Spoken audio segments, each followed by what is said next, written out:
ABCD একটি বর্গক্ষেত্র এবং এবিও একটি হচ্ছে সমবাহু ত্রিভুজ। তাহলে সিওডি কোণের মান কত?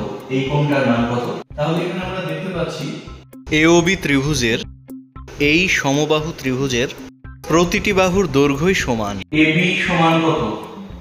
এবি সমান এও সমান বিয়োগ, আবার এই প্রত্যেকটা কোণের মান কত হবে? 60 ডিগ্রি করে হবে, কারণ যেহেতু এটি সমবাহু ত্রিভুজের তাই প্রত্যেকটি কোণ সমান হবে। তাহলে এই কোণটা মানে এওবি 60 ডিগ্রি।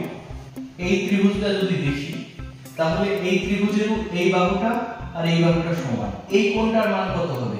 এই কোণটার মান হবে, এটা টোটালটা যদি 90 ডিগ্রি হয় তাহলে এটা কত হবে? 30 ডিগ্রি।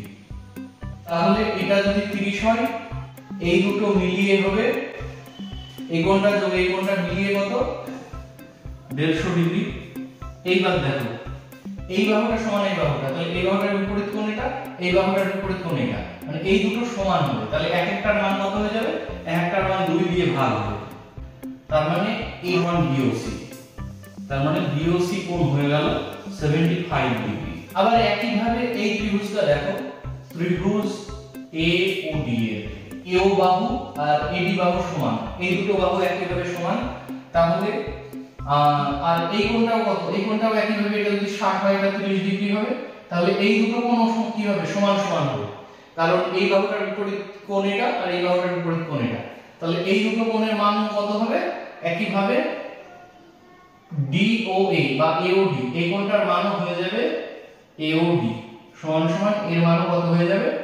180 ডিগ্রি থেকে এই 30 ডিগ্রি মাইনাস করে 2 দিয়ে ভাগ, মানে 75 ডিগ্রি।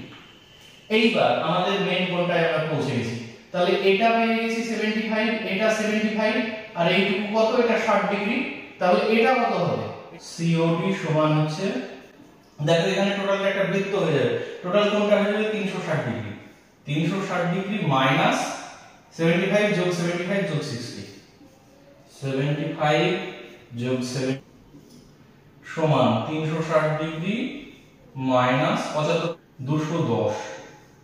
তাহলে 360 থেকে 210 মাইনাস করলে কত?